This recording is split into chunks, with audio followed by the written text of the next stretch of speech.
Let's just take a look at these visuals taken by one of the passengers, one of the commuters on the railway platform of the time when the stampede was just about breaking out. You can see the masses on those stairs there pushing, and people actually climbing up on the sides of the stairs.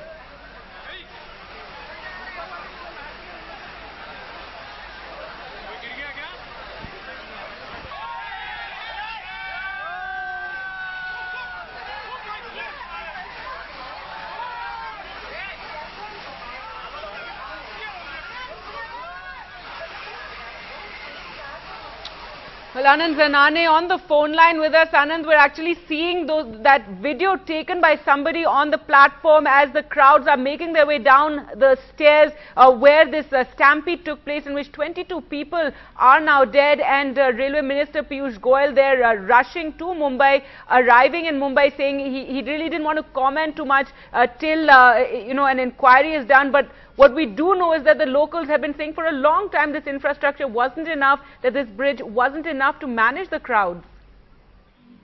Well, absolutely, Gargi, and this is, an area that we're also very familiar with.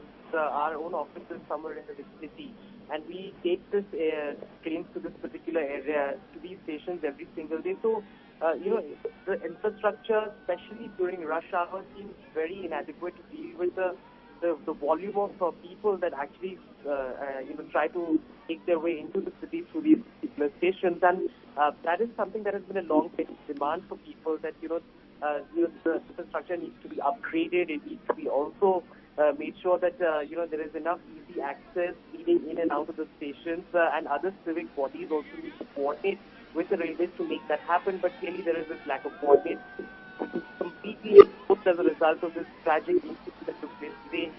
The Railways Minister, as you pointed out, is obviously going to wait for an inquiry to spell out the specific reasons why this incident happened. But he's also gone ahead and cancelled his other engagements in the city, so he will be to the AM hospital, where most of the injured are being treated and most of the dead were rushed to as soon as this incident took place.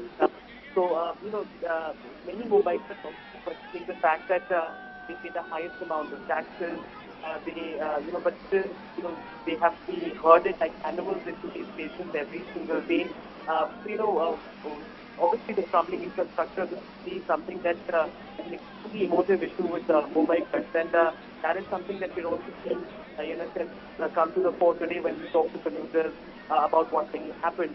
But yes, the infrastructure was very inadequate, and the reason for which this actually took place could be perhaps also the simultaneous arrival of the 4 trains on the west and the central line of Elphinstone and PAREL. So that is something that also will be investigated in the days ahead. But obviously, right now the government on the railway authorities of the Western Central Railway grappling with this particular tragedy. You also hope that NDRF personnel have reached the spot. Also now, rush hour will also kick in some time from now. We also have to ensure that the entry and exit of people who will take trains from this particular station has to be smooth enough, and a similar incident has to be avoided. So we have to see how the railway establishment also reacts to this incident, whether significant steps are taken for the long term to ensure that these incidents are not repeated along the various more than 100 railway stations across Mumbai.